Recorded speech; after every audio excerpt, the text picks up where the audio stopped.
아, 여러분은 어떻게 한 주간 한 주간을 지내고 계신지 모르겠습니다만은 요즘 한국 교회를 마음에 품고 기도하면 기도할수록 끓는 물 속에 있는 개구리가 자꾸 떠오릅니다.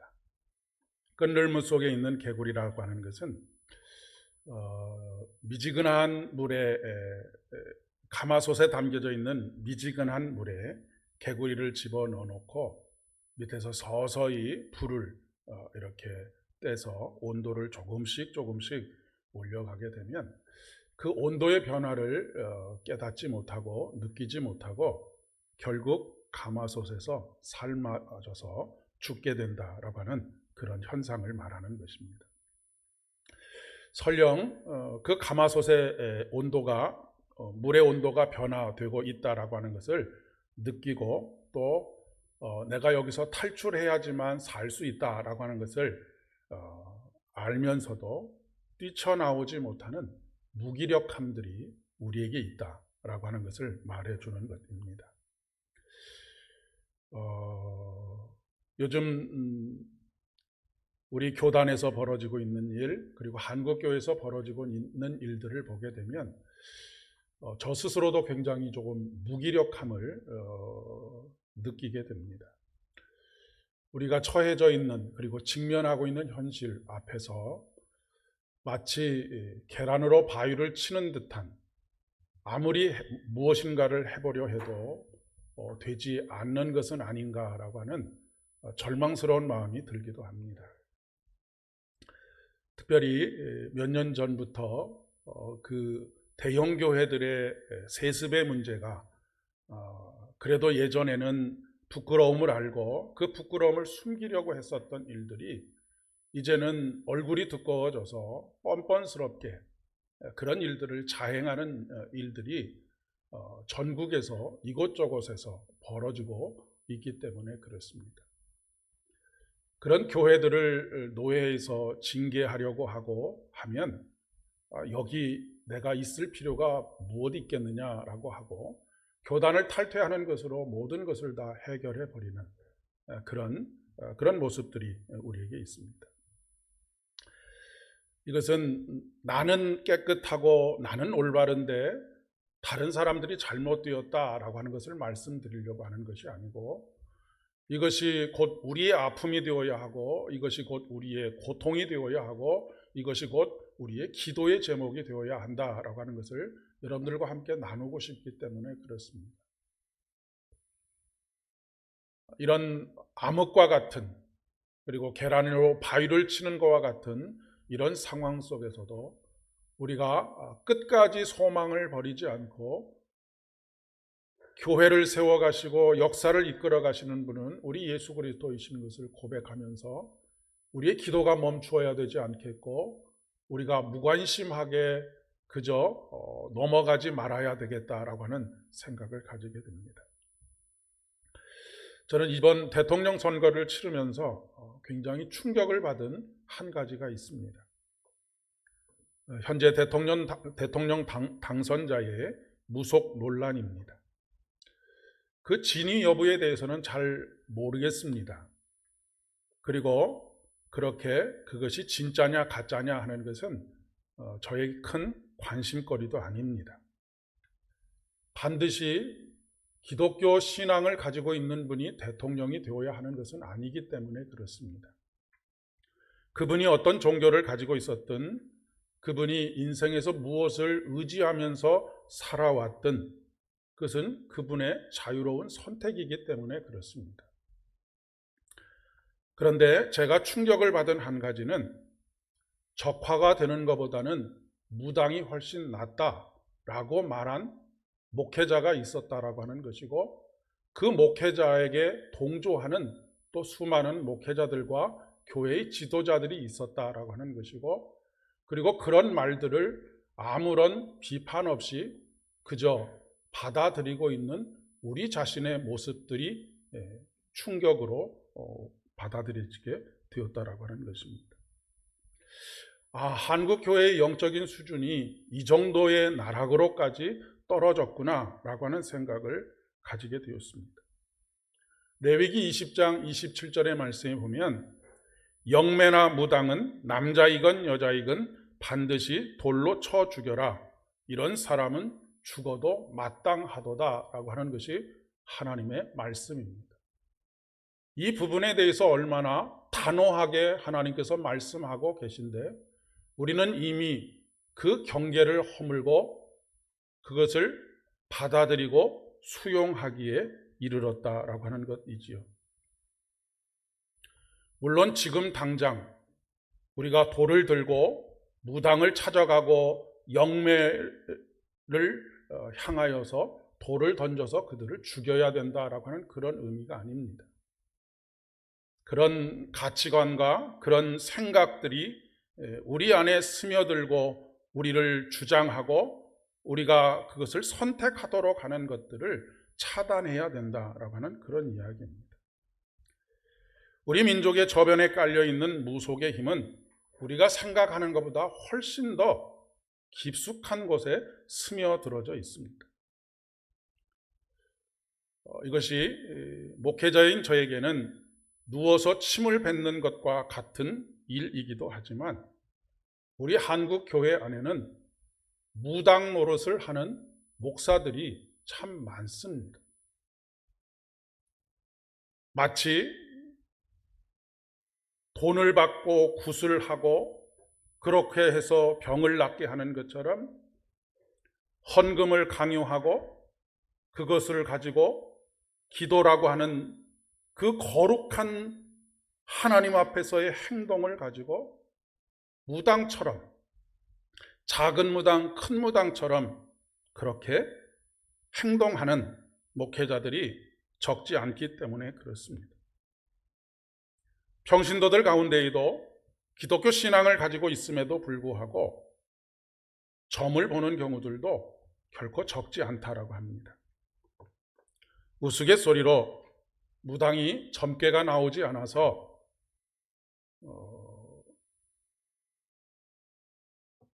그 앞에 앉아있는 사람에게 당신 교회 다니지? 라고 물어보면 어느 교회 집사, 어느 교회 권사 이런 직분자들인 경우들도 적지 않다라고 하는 것이죠.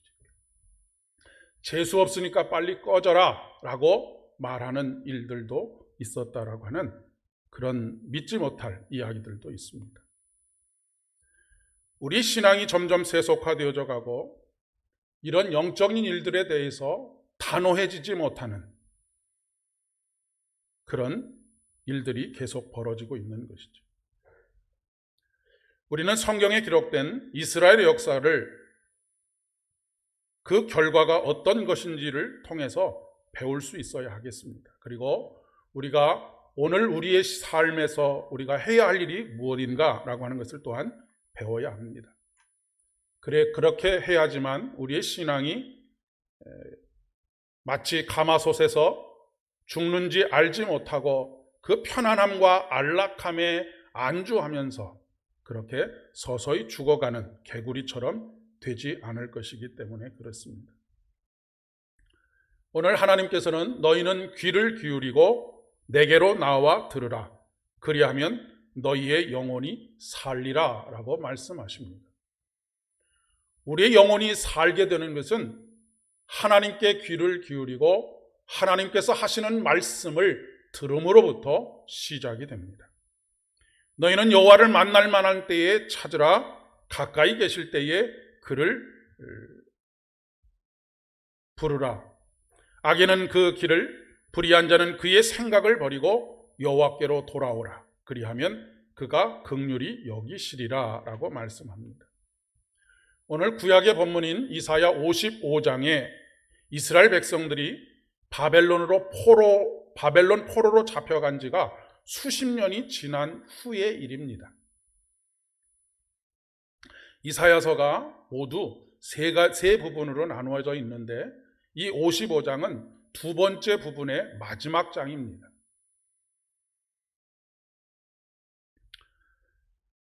처음에 포로로 잡혀갔을 때 그들의 정신은 살아 있었습니다. 지금은 이렇게 고난 가운데 있지만 몇 년 있지 않아서 다시 돌아갈 수 있으리라라고 하는 희망을, 꿈을 버리지 않고 있었기 때문입니다. 그러나 시간은 하염없이 흘러갔고, 시간이 흘러가면서 그들이 가지고 있었던 여호와 하나님에 대한 신앙이 점점 흐려지고 옅어지고 있었습니다. 물론 바벨론에 가서는 성전은 없었기 때문에 그들은 회당을 만들어 놓고 회당에서 말씀을 배우고 말씀을 가르치는 일들을 계속하면서 신앙의 명맥을 유지하려고 애를 썼습니다. 하지만 동시에 그들은 급속하게 바벨론의 문화에 흡수되어 갔습니다. 점점 여호와 신앙이 약화되었던 것이죠. 이 유대인들에게 있어서는 바벨론의 문화가 사실은 경이로운 것과 같았습니다. 마치 예루살렘에서 바벨론으로 왔다라고 하는 것은 지금으로 이야기하면 저 시골 촌구석의 소도시에서 서울로 이사를 온 것과 마찬가지입니다. 오늘날로 보면 휘황찬란한 불빛과 높은 건물들과 거기서 벌어지는 여러 가지 문화 활동들의 매력을 느끼고 마음을 빼앗기고 시간을 빼앗기는 그런 일들이 벌어지고 있다라고 하는 것입니다. 과거 이스라엘과는 비교할 수 없는 문화적인 혜택과 충격들이 그들의 눈앞에 있었기 때문입니다. 유대인들은 점점 이스라엘 민족이 가지고 있었던 생활의 틀에서 벗어나 바벨론의 삶의 모든 것들이 맞춰져 가고 있었습니다. 제가 미국에서 한 8년을 살면서 주변에서 미국에 이민을 온 지 10년, 20년, 30년 된 분들의 자녀들의 삶을 보면서 느꼈던 것 중에 한 가지가 스스로를 뭐에 비유하느냐면 바나나에 비유합니다. 바나나에 비유하는 이유는 겉은 노란데 속은 하얗기 때문에 그렇습니다. 그러니까 피부는 황인종으로서의 피부를 가지고 있는데 속은, 그러니까 그 자신의 정체성은 완전히 미국 사람과 다르지 않다라고 하는 것입니다. 지금 바벨론에서 살아가고 있는 이스라엘 민족의 삶이 바로 그런 삶입니다. 10년, 20년이 아니고 수십 년의 세월이 지금 흘러가고 있기 때문에 그렇습니다. 유대인들은 점점 바벨론의 정치와 경제와 문화와 종교에 기울어지고 있었습니다. 지금은 정치와 종교가 분리되어져 있고 많은 부분들이 각자의 영역을 가지고 있지만 이 이전의 시대에는 모든 것들이 하나로 버무려져 있다라고 그렇게 이야기를 할 수 있을 것 같습니다. 이제는 바벨론 문화에 젖어드는 것을 거스를 수 없는 그런 대세가 되고 말았던 것입니다. 그리고 그들의 삶의 가장 극적인 변화는 더 이상 여호와 하나님을 부르지 않고 더 이상 여호와 하나님께 기도하지 않아도 먹고 사는데 아무런 문제가 없게 되었다라고 하는 것입니다. 그러니 그들이 하나님을 부를 이유도 없었고 그들이 하나님께 나아가서 기도할 이유도 점점 사라지게 되는 것이죠. 그러나 그런 삶이라고 하는 것은 노예 생활 이상도 이하도 아니었습니다. 오늘날 우리의 삶도 크게 다르지 않습니다. 교회에 나오지 않아도 당장 먹고 사는데 지장이 있는 것이 아닙니다. 아니 오히려 교회를 나오지 않는 것이 그동안은 일말의 양심이라도 있어서 하지 못했던 일들을 서슴없이 하는 그런 일들, 그것을 인해서 오히려 더 풍요롭게 살 수도 있을지도 모르겠습니다. 그러나 그것은 욕망의 포로, 그 이상도 이하도 아닌 것이죠. 그것은 양식이 아닌 것을 위하여 은을 달아주는 것이며 배부르게 하지 못할 것을 위해서 돈을 지불하는 것과 크게 다르지 않은 것입니다. 헛된 것은 아무리 많이 소유해도 만족이 없습니다. 여러분, 100억을 가지고 있는 사람이 나는 더 이상 돈에 욕심이 없다라고 말하는 사람을 본 적이 없습니다. 왜냐하면 배부르게 하지 못하는 그것은 항상 우리를 허기지게 만들기 때문에 그렇습니다. 욕망의 더 큰 욕망으로 우리를 이끌어갑니다. 바벨론의 신을 섬기는 것은 겉은 화려할 수 있을지 몰라도 근본적으로는 인간을 신의 노예로 그렇게 취급하고 존재합니다. 이 시대에 신을 대신하는 사람이 누구냐면 왕인데, 신을 대신하는 왕의 노예로서의 삶을 강요받는 것이죠. 여러분, 주인은 노예에 대해서 그의 생명이 어떻게 되느냐에 관심이 없습니다. 그의 삶이 어떻게 되느냐 하는 것에도 관심이 없습니다. 인간이라고 하는 것은 그들의 욕망을 채우는 도구에 불과한 것이죠. 그러나 반면 이스라엘의 하나님 여호와 하나님은 사랑으로 인간을 창조하셨습니다. 그리고 그 코에 생기를 불어넣어 주시는 분이십니다. 우리의 생명에 지극히 관심을 가지고 계시고 우리의 삶에 지극히 관심을 가지고 계시는 분이십니다.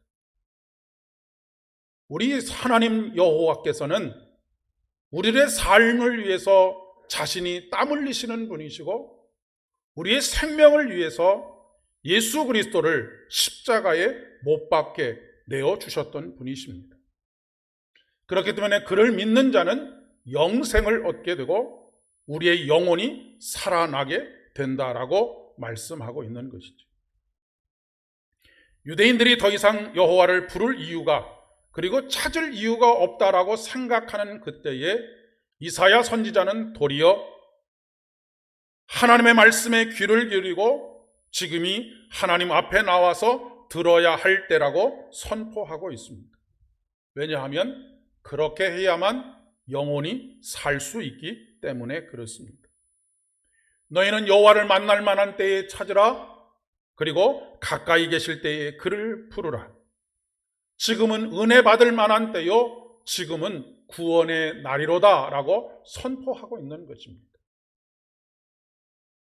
사랑하는 여러분, 지금 우리의 문화는 더 이상 여호와 하나님을 찾지 않아도 부르지 않아도 살아갈 수 있는 모든 것들이 다 갖춰져 있지만 지금이 바로 모든 사람들이 그렇게 생각하는 지금이 바로 하나님 앞에 나와야 할 때이고 하나님의 말씀을 들어야 할 때이며 하나님을 찾아야 할 때이고 가까이 계시는 그를 만나야 할 때라고 말하고 있습니다. 그런데 안타깝게도 대부분의 유대인들은 이사야 선지자의 말에 귀를 기울이지 않았습니다. 여호와를 찾지 않았습니다. 이미 바벨론 문화에 깊이 물들어 있기 때문입니다. 이 시대의 한국 교회도 그리고 우리들의 신앙도 크게 다르지 않은 것 같습니다. 알기는 알겠는데 뛰쳐나올 용기가 없습니다. 아니, 그러기에는 지금의 삶이 너무나 편안하고 안락하기 때문에 그렇습니다. 소귀에 경있기라고 하는 말이 있죠. 오늘 이 말씀을 듣는 우리들에게 하나님께서 그 안락함과 편안함에서 뛰쳐나올 수 있는 용기를 허락해 주시기를 간절히 소망합니다. 영적인 무기력 속에서 우리를 다시 일으켜 세우시고 다시 영혼이 소성케 되는 놀라운 하늘의 은혜를 베풀어 주시기를 간절히 소망합니다. 이것은 내일로 미룰 수 있는 일이 아닙니다. 왜냐하면 오늘 누가복음의 말씀에 보면 이미 나무에 도끼가 놓여져 있기 때문입니다. 한 사람이 포도원에 무화과 나무를 심었습니다. 이상하지 않습니까? 포도원인데 왜 무화과 나무를 심었을까? 아마도 포도가 열매를 맺지 못했기 때문에 그 포도 모든 것들을 다 뽑아버리고 기대를 가지고 무화과 나무를 심은 것 같습니다. 주인은 당연히 무화과 나무를 심으면서 내가 포도나무를 뽑아내면서까지 무화과 나무를 심었는데 무화과 나무의 열매를 기대하지 않았겠습니까? 그런데 1년이 가고 2년이 가고 3년째 찾아와도 무화과 나무에서 무화과 열매를 찾을 수가 없었던 것이죠. 기대가 실망으로 바뀌었습니다. 포도원 지기는 속마음을 털어놓습니다. 3년이나 기다렸는데 차라리 찍어내 버리고 다른 것을 심으면 어떨까? 땅만 허비하고 있는 것은 아닌가라고 하는 것이죠. 3년이라고 하는 시간을 생각하면서 이 땅에서 공생애를 사셨던 3년 동안의 공생애를 사셨던 예수님을 떠올리게 되었습니다. 헛된 논쟁으로 시간만 허비하고 있는 종교 지도자들과 유대인들을 향한 책망이 아닌가 싶기 때문에 그렇습니다. 오늘 누가복음에 나오는 두 가지의 사건이 있습니다. 성전에서 빌라도에 의해서 살육의 피가 뿌려졌던 사건이고, 하나는 망대가 무너져서 18명의 사람이 죽게 된 큰 사고에 대한 이야기입니다. 이 두 가지 사건을 놓고 종교 지도자들과 수많은 사람들이 저들이 죄가 있기 때문이다, 아니다, 그렇지 않다라고 하는 논쟁으로 밤을 새웠습니다. 예수님께서는 그들에게 죄가 있다 없다를 가지고 논쟁하고 있는 그들에게 그들의 죄만 큰 죄인 것처럼 느껴지느냐? 너희들도 오늘 회개하지 않으면 그들과 똑같은 상황에 처하게 될 것이다 라고 하는 것을 경고하고 있는 말씀이 바로 누가복음의 말씀입니다. 우리나라, 특별히 한국 교회가 진보와 보수로 나눠져 있고 좌와 우로 나눠져 있고 지역으로 나눠져 있고 서로가 옳고 서로가 틀렸다를 주장하고 있는 이런 시국 속에서 그런 것들도 물론 우리가 생각하고 옳은 것들에 대해서 깊이 생각해야 될 일이지만, 그것이 죄가 되느냐 크냐 작으냐의 문제 이전에 오늘 우리들의 삶이 하나님께로 돌아서지 않으면, 회개하지 않으면 똑같은 멸망의 길에 설 수밖에 없다라고 하는 것을 말씀하고 있는 것이죠. 고린도전서 10장의 말씀에 출애굽한 이스라엘 백성들이 광야에서 얼마나 불순종한 삶을 살았는지를 말씀하고 있습니다. 하나님께서는 그들을 홍해를 건너게 하셨고 그들에게 매일 신령한 음식, 즉 만나를 먹게 하셨고 반석으로부터 신령한 물을 마시도록 해주셨습니다. 그럼에도 불구하고 그 크신 은혜 가운데 살고 있음에도 불구하고 그 은혜는 망각하고 그들은 우상을 섬기고 여전히 애굽의 문화를 벗어나지 못하고 있는,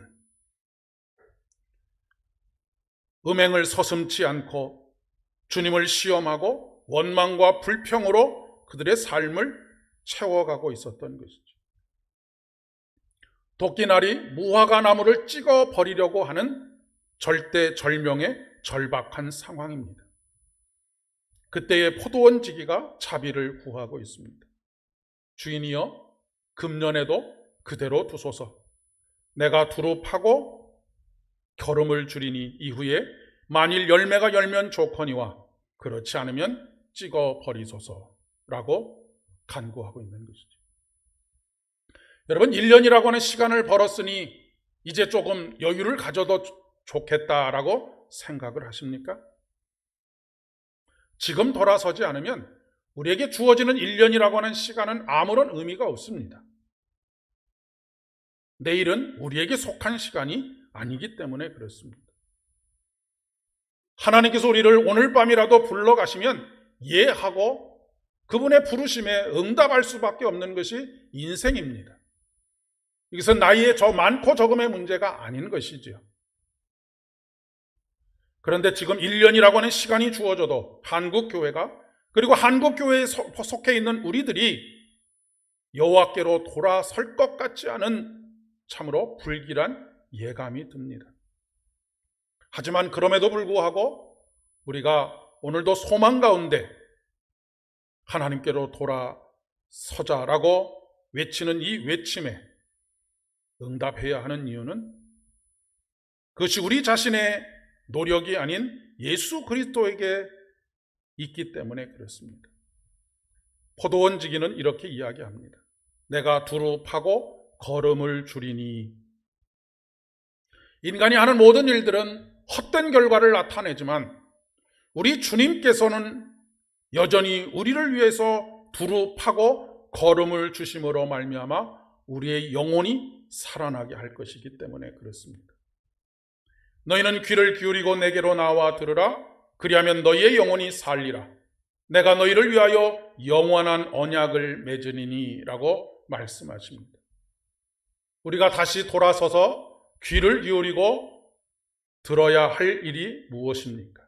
바로 영원한, 다윗에게 허락한 영원한 언약입니다. 그 언약이라고 하는 것은 다윗에게 허락한 확실한 은혜라고 이야기를 하고 있습니다. 오늘 시편의 말씀에서 다윗은 이렇게 그 은혜를 받아들고 노래하고 있습니다. 주의 인자하심이 생명보다 나음으로 내 입술이 주를 찬양할 것이라. 이러므로 나의 평생의 주를 송축하며 주의 이름으로 말미암아 나의 손을 들리이다 라고 노래하고 있습니다. 그렇습니다. 주의 인자하심을 깨닫고 다시 우리의 입술이 주를 찬양하고 평생 주를 송축하며 주의 이름으로 인하여서 손을 높이 들고 승리하신 우리 주님을 영광 중에 배옵는 그런 복이 있기를 간절히 소망합니다. 예수 그리스도를 통해서 우리에게 약속하신 언약들을 다시 기억합니다. 그리고 다시 생각합니다. 그리고 다시 그 언약을 붙잡는 복된 믿음의 여정 되실 수 있기를 바랍니다. 이 세상에 오직 하나님의 약속만이 영원한 약속이고 흔들리지 않는 약속이기 때문에 그렇습니다. 이번 한 주간도 다시 하나님께 돌이키고 주의 말씀에 귀를 기울이고 어디에서 들려오는 하나님의 말씀인지 알 수 없으나 우리의 삶의 모든 곳에서 가까이 계셔서 우리에게 말씀하시는 그 음성을 듣고 그 음성으로 말미암아 다시 우리에게 생명이 불어넣어지고 영혼이 소생되어지는 놀라운 은혜가 있기를 진심으로 축복합니다. 기도하겠습니다. 아버지 하나님, 은혜를 감사드립니다. 세상에 물들어가는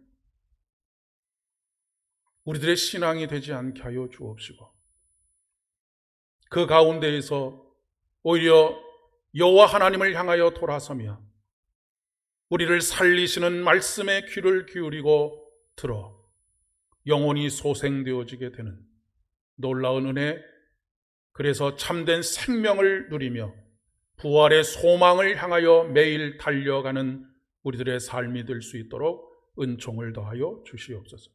예수님의 이름으로 기도드립니다.